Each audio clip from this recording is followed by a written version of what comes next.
मोहतरम नाज़रीन आदाब, जी टुडे न्यूज़ में आप सभी का खैर मकदम है। बोधन म्युनिसिपल कमिश्नर जादव कृष्णा की बोधन वापसी के फौरन बाद अपना चार्ज संभाला और मुसलसल बारिश से पैदा होने वाली सूरत हाल के पेश नज़र अवामी तहफ़्फ़ुज़ के लिए हंगामी इक़दामात का ऐलान किया।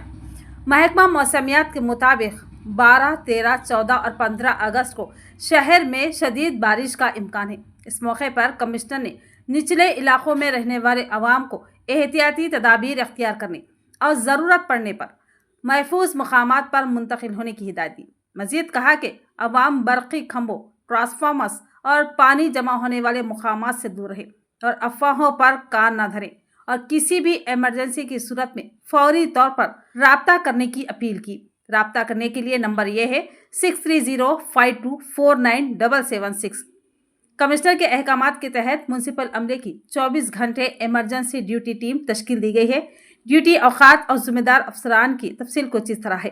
लक्ष्मण एम साइलू रात 1 बजे से सुबह 9 बजे तक, सतीश कुमार और फैसल खान सुबह 9 बजे से शाम 5 बजे तक और राजया सायागौड़ शाम 5 बजे से रात 1 बजे तक।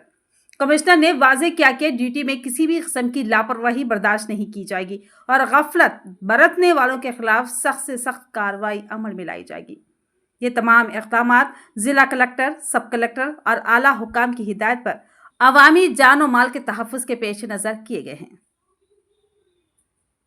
గౌరవనీయులు జిల్లా కలెక్టర్ గారి ఆదేశం ప్రకారము మరియు గౌరవనీయులు ఎమ్మెల్యే గారి ఆదేశం ప్రకారం మన బోధన్ మున్సిపాలిటీలో 14, 15, 16 తేదీల్లో ఎక్కువ వర్షం పడే అవకాశం ఉంది. కాబట్టి మున్సిపాలిటీ తరఫున నేను 4 టీంలు ఏర్పాటు చేశాను. మళ్ళీ పట్టణ ప్రజలు గమనించవలసిన అవసరం ఉంది. ఎక్కువ వర్షం వస్తే బయట వెళ్ళకుండా ఇంట్లోనే ఉండండి.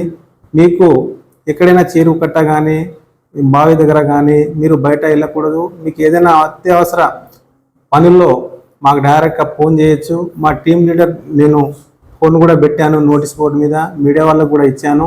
వాళ్ళు సంధించకపోతే నేను 6 నుంచి మార్నింగ్ 6 వరకు నేను నైట్లో కూడా నేను రూమ్లోనే కంట్రోల్ రూమ్లోనే ఉంటాను.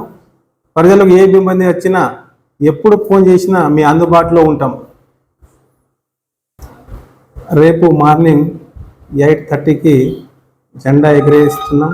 కాబట్టి పట్టణ ప్రజలు అందరూ మాజీ కౌన్సిలర్లు, మాజీ చైర్మన్, గవర్నర్లు అందరూ పాల్గొనాలని నేను కోరుకుంటున్నాను.